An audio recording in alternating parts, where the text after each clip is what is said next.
హిందువులకి ఎందుకు ఉంటుంది? హిందూస్ అక్కడెక్కడెక్కడ కొంతమంది నాయకులు ఉన్నారేమో మనకు తెలియదు. సంఘటనలు జరుగుతూ ఉంటాయి. మొన్నటికి మొన్న బంగ్లాదేశ్లో హిందువుల మీద దాడులు జరుగుతూ ఉన్నారు, విగ్రహాలు కాల్చేస్తూ ఉన్నారు, దుర్గాదేవి ఆలయాలు కాల్చేస్తూ ఉన్నారు. నేను మాట్లాడుతున్నప్పుడు మనకెందుకు సార్ అంటారు, అక్కడి నుంచి శరణార్థులు వచ్చేస్తారు, అప్పుడు ఇక్కడికే వస్తారు. మొత్తం దేశం మొత్తం అప్పుడు మన స్థానికులకు ఉద్యోగాలు పోతాయి, అప్పుడు మీకు ఓకేనా అన్న. ఆ దేశం బాగుంటేనే మనం ఇక్కడ ఉద్యోగాలు మన వాళ్ళకి ఇవ్వగలం. 2 రాష్ట్రాల మధ్య కూడా తెలంగాణ కానీ ఆంధ్ర కానీ ఇక్కడి నుంచి మీరు వచ్చేస్తే మా ఉద్యోగాలు పోతున్నాయనే కదా సెపరేట్ స్టేట్ అయింది. అలాంటిది ఎక్కడి నుంచో శరణార్థులు వాళ్ళ యుద్ధ పరిస్థితులు వాళ్ళ వాతావరణ పరిస్థితులు బాగలేక మనకు వచ్చేస్తే అది మనకు అదనపు భారం, అది దేశానికి కూడా. అంతేగాని దీంట్లో మన వివక్ష ఏమి ఉండదు. It's a practicality. Why this country can't afford too much of migration. Already 1 కోట్ల మంది జనాభా, వీళ్ళకి ఉద్యోగ అవకాశాలు, వీళ్ళకి ఉపాధి అవకాశాలు, వీళ్ళకి విద్యా అవకాశాలు, వీళ్ళకి గృహ అవసరాలు ఇవ్వడమే కష్టం, తపన పడాలి. అలాంటిది ఇంకా అదనంగా ఎక్కడి నుంచో వచ్చేసి వేరే దేశాల నుంచి ఎక్కడ తీసుకుంటాం? అది ప్రపంచం అంతా ఇదే సమస్య ఉంది. సో అలాంటి సమయంలో ఇది మనందరి బాధ్యత. ఇది నేషన్ సంబంధించిన సమస్యలు, మన సమస్యలు కూడా. మనం ఎక్కడో కావల్లో కూర్చున్నాం, లేదంటే నెల్లూరులో కూర్చున్నాం, సూలూరుపేటలో కూర్చున్నాం, బిట్రగుంటలో కూర్చున్నాం, లేదంటే ఎక్కడ కూర్చొని మారుమూల గోదావరి జిల్లాలో కూర్చొని కుదరదు. దీని ఇంపాక్ట్ మొత్తం మీద ఉంటుంది. ఇది మనందరి బాధ్యత. ఇది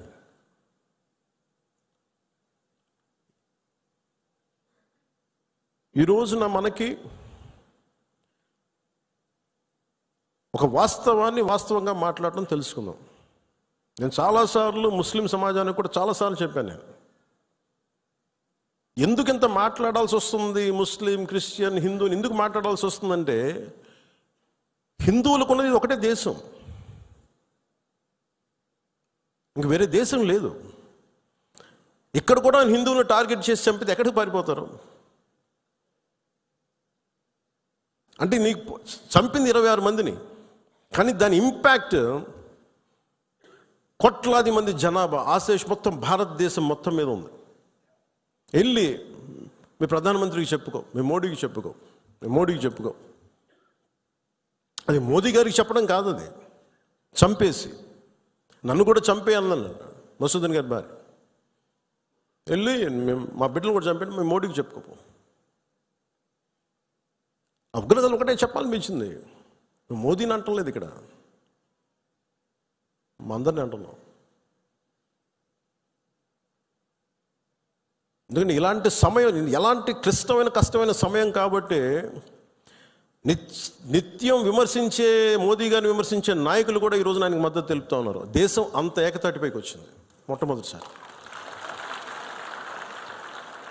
ఇలాంటి సమయంలో అంటే నేనేదేంటంటే, ఇర్రెస్పెక్ట్ ఆఫ్ మన డిఫరెన్సెస్ అసైడ్, ఉగ్రవాదం మీద మటుకు, హింస మీద మటుకు, ఇర్రెస్పెక్ట్ ఆఫ్ రిలీజియన్, మనందరం ఒకటే మాట మాట్లాడాలి.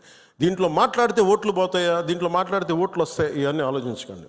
Weather you have spoken truth or not, సత్యమేవ జయతే. నువ్వు ఒకటే మాట్లాడాలి, నేను ఓట్లు వస్తాయని నేను రాలా, మార్పు తీసుకురాగలమా లేదా అనేది రాజకీయాల్లోకి వచ్చావు. ఓట్ల కోసం అయితే నా లాంటి ఇంత తపన పడక్కలు, ఇంత కష్టపడక్కలు. చాలా గొప్ప పార్టీలు ఉన్నాయి, అనుభవజ్ఞుల నాయకులు ఉన్నారు. కానీ ఒక సత్యాన్ని సత్యంగా మాట్లాడడం చాలా శక్తి కావాలి, దానికి ధైర్యం కావాలి. సహజంగా ఇలాంటి సంఘటనలు, ఉగ్రవాదులు జరగగానే అందరూ మనకెందుకు వాళ్ళు మన టార్గెట్ చేస్తారేమో అనుకుంటాను. మన సరిహద్దులకు వెళ్ళలేదు. నేను చెప్పాను, మన అందరూ ఇళ్లలో కూర్చొని జాగ్రత్తగా ఉండి ఎవ్వరికి ఒక మాట అనుకున్నా ఉంటే మన ప్రాణాలు రక్షణతో ఉంటాయనుకుంటున్నారా? మన చనిపోయిన మధుసూదన్ గారిని చూడండి, ఆయన ఎవరికి హాని చేశాడు? ఎవరిని పల్లెత్తి మాట అనలా. కుటుంబాన్ని తీసుకెళ్ళి కాశ్మీర్ వెళ్తే ఎక్కడ కాల్ చేశారు. హి was targeted as a Hindu. ఇది ఎక్కడో కూర్చోబెట్టి మత సామరస్యం చాలా చాలా అవసరం ఈ దేశానికి. చాలామంది మత కలహాలు క్రియేట్ చేయాలనుకున్నా కానీ కొంతమంది చేస్తుంటారు. దాన్ని మీరు అడ్డుకోవాలి. మీ కళ్ళ ముందు ఒక సంఘటన జరుగుతున్నప్పుడు మీరు అడ్డుకోండి. అది ఎవరైనా సరే, ఒక హిందూ కావచ్చు, ముస్లిం కావచ్చు, ఏమది తప్పు అంటే తప్పని చెప్పండి. మీరు ఆ ధైర్యం కావాలి మీ అందరికీ. ఎందుకంటే ఆ ధైర్యం లేనప్పుడు అప్పుడు మన పొలిటికల్ పార్టీగా మనం ఉండడం అనవసరం, ఒక పొలిటికల్ పార్టీ మెంబర్గా ఉండటం కూడా అనవసరం. హార్ష్గా చెప్పమని నేను చెప్పట్లే, గట్టిగా తీవ్రంగా చెప్పమని చెప్పట్లే, కానీ ఇబ్బందిగా ఉంది నువ్వు చేసే పని చెప్పాలి. కష్టం తెలియాలి కదా. ఇది మటుకు మనం నిర్ణయించుకోకపోతే మీరు అందరూ అసలు ఓటు వెయ్యను ఏముంటుందని, అసలు నాయకుడు కానోడు కూడా ఇంట్లో సోఫాలో కూర్చొని కదలని వాడు కూడా సార్ ఇది సెక్యులరిజం కాదు సార్, ఇలా మాట్లాడకూడదు అంటే ఏంటి అంటే ముస్లిం కాని వాళ్ళు చచ్చిపోతేనే మాట్లాడాలి సెక్యులరిజం అంటే? హిందువులకు జరిగితే మాట్లాడకూడదా? That can be defined as secularism. ఇది సమస్య మన దేశంలో. అందుకని ఇలాంటి ఈరోజు నాయకులందరికీ, మన జన సైనికులందరికీ కూడా, విరమాలి అందరికీ కూడా నాకు ఒక విన్నపం ఏంటంటే, సెక్యులరిజం అనే పదానికి మీరు ఈ పడికట్టు డెఫినేషన్ మీరు తీసుకోకండి. ఇది మటుకు మీరు చాలా చాలా స్పష్టంగా తీసుకోవాలి. నేను చాలాసార్లు చెప్పాను, ముస్లిం సమాజంలో చాలామంది వచ్చి అడిగినప్పుడు మీకు ఏదైనా ఇబ్బంది వస్తే మొట్టమొదటి గొంతెత్తేది నేను, మీకు గుర్తుపెట్టుకోండి. కష్టం వచ్చింది ఎందుకంటే ఎందుకంటే నేను ఏం మాట్లాడుతున్నానంటే సార్, ఇది మనందరం ఇక్కడ మనం పాకిస్తాన్ ఇస్లామిక్ రాజ్యం, అది they announced Pakistan is an Islamic nation, but India is not a మనం చెప్పుకోవచ్చు కదా, this is a Hindu nation చెప్పచ్చు కదా. మనం ఎందుకు చెప్పము? మన మూలాల్లో మతం అనేది ఒక విధానం అంతే, అందుకని మనం ఇప్పుడు చెప్పాల్సిన అవసరం లేదు. అంటే ఈ సందర్భంగా ఇది ఏ భాషలో తర్జుమా చేసుకుంటారో తెలియదు, ఇది కశ్మీర్ దాకా వెళ్తుందో ఇంకొకటికి వెళ్తారో తెలియదు, కానీ ఒకటే ఉగ్రవాదులకి ఒకటే సందేశం, ఇది వరకు లాంటి భారతదేశం కాదు, ఇది కొత్త భారతదేశం. అది ఎందుకంటే మేము చాలాసార్లు విసిగిపోయి ఉన్నాం,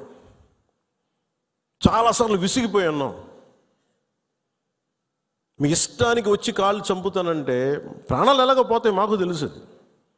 as well as will fight and let our life go. దాన్ని సిద్ధపడే వచ్చాం రాజకీయాల్లోకి. ఉట్టిన ఎందుకు వస్తాం? పదవులుగా? పదవులు లేకపోతే మనకి ఏమొస్తుంది? ఇంకా బాగుంటుంది పదవులు లేకపోతే, స్ట్రెస్ ఉండదు. అందుకని పదవులు ఆశించేది ఏది ఎవరైనా సరే ఇది బాధ్యత, ఇది మనందరం బలంగా మాట్లాడాలి. అలాగే ఈ సందర్భంలో పోయిన ప్రాణాలని మనం ఎలాగ తిరిగి తీసుకురాలేము. పెద్ద ఎర్నింగ్ మెంబరు చనిపోయాడు కుటుంబంలో, మధుసూదన్ గారి కుటుంబంలో. సో మనందరి తరపున, మీ అందరి తరపున, పార్టీ తరపు నుంచి ఆయనకి ఒక 50 లక్షల రూపాయలు ఆయన కుటుంబానికి అందజేస్తున్నాం. అని నాకు ఎప్పుడు డబ్బులు అనౌన్స్ చేయడం ఇబ్బందిగా ఉంటుంది.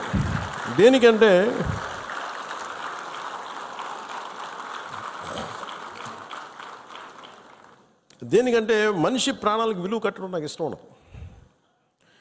కానీ కొన్ని సందర్భాల్లో అది చిన్నపాటి ఊతం అవుద్ది అంతే. పిల్లల చదువులకు కావచ్చు, ఇంకోటి కావచ్చు. ఇవన్నీ కాకుండా మధుసూదన్ గారి కుటుంబానికి, వారి కుటుంబ సభ్యులందరికీ ఈ సందర్భంగా నేను ఒకటే విన్నవించుకుంటున్నాను, మీకు ఏ కష్టం వచ్చినా సరే మేము ఉన్నాం, మేము మీతో ఉన్నాం. ఏదో ఈరోజు ఒక 50 లక్షలు ఇచ్చి మిమ్మల్ని వదిలేయటం కాదు. మీకు ఏ కష్టం ఉన్నా సరే వాళ్ళకి మన పేషెంట్ నెంబర్స్ కూడా ఇచ్చాను. Any time you can reach out, మీకు ఏది అవసరం ఉన్నా. ఎందుకంటే చెప్పిరావు ఉపద్రవాలు. అని నాకు ఏమనిపించిందంటే, ఆ పిల్లోడిని మాట్లాడుతుంటే, మధుసూదన్ గారి కొడుకుని చూస్తుంటే ఒక్క సంఘటనకి పెద్దోడు అయిపోయాడు అబ్బాయి. 10 ఏళ్ళు ఏజ్ వచ్చేసింది. 10 ఏళ్ళు ఎంత ఉంటాయి అంతే, 10-11 ఉంటాయి అంతే. ఒక 20 ఏళ్ళ కుర్రోడు ఎలా మాట్లాడుతాడో అలా మాట్లాడుతున్నాడు అబ్బాయి. ఒక చిన్నపాటి సంఘటన చాలు. నేను చాలాసార్లు అనుకుంటాను, పాలిటిక్స్లో రాకముందు రిస్క్ అది ఇది అనుకుంటే, నేను అనుకునేవాడిని సింపుల్గా రోడ్డు మీద వెళ్తుంటే కూడా చచ్చిపోవచ్చు కదా. As well as you embrace an ideology, ఒక భావజాలాన్ని పట్టుకోండి. దానికోసం చనిపోతే మంచిది కదా, వృత్తి పుణ్యాన్ని చచ్చిపోవడం కంటే కూడా. ఇక నాకు మొన్న నా కొడుకు ఒక ఫైర్ యాక్సిడెంట్లో చిక్కుంటే నాకు అనిపించింది, సింపుల్ సమ్మర్ క్యాంప్ అది. ఫైర్ యాక్సిడెంట్లో చిక్కుకుంటే పక్కన ఉన్న ఒక బిడ్డ చనిపోయింది, ఇంకో పక్కన ఉన్న బిడ్డ మొత్తం కాళ్ళు చేతులు మొత్తం కాలిపోయినాయి. వీడికేమో లోపలికి అంతా ఈ కొంత ఫస్ట్ ఏదో ఫస్ట్ డిగ్రీ జరిగినాయి బర్న్స్. తర్వాత లోపలికి సూట్ ఉంటుంది, గాలి పీల్చేయటం వల్ల ఆ పొగ.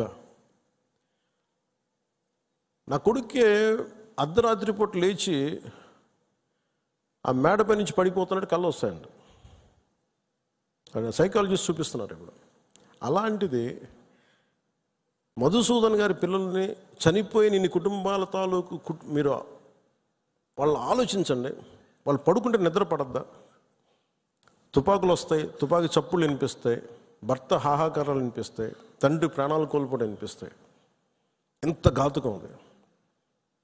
ఒకటి చనిపోవడం, ప్రాణాలు కోల్పోవడం ఒకటైతే మానసికంగా దాన్ని తేరుకొని బయటికి రావడం చాలా చాలా కష్టం.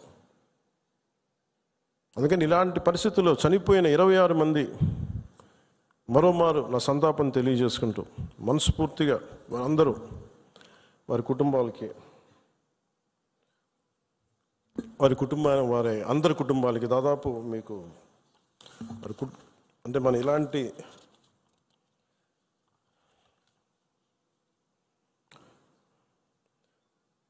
ఇరవై 26 మందిలో ఒకళ్ళు ఇందోర్ నుంచి సుశీల్ నత్యాల్, హేమంత్ సుహాస్ జోషి ముంబై, వినయ్ నర్వాల్ హర్యానా, అతుల్ శ్రీకాంత్ మోణి మహారాష్ట్ర, నీరజ్ ఉద్వాని ఉత్తరాఖండ్, బిథిన్ అధికారి కోల్కతా, సుదీప్ నెపోనే నేపాల్, శుభం ద్వివేది కాన్పూర్, ప్రశాంత్ కుమార్ సత్పతి ఒడిషా, మనీష్ రంజన్ బంగాల్, ఎన్ రామచంద్ర కేరళ, సంజయ్ లక్ష్మణ్ లాలి తానే, సయ్యద్ అదిల్ హుసేన్ షా పెహల్గాం, ఇందాక చెప్పిన గుర్రం ఇచ్చే వ్యక్తి, దినేష్ అగర్వాల్ చండీగఢ్, సమీర్ గుహా ఫ్రమ్ కోల్కతా, దిలీప్ దాస్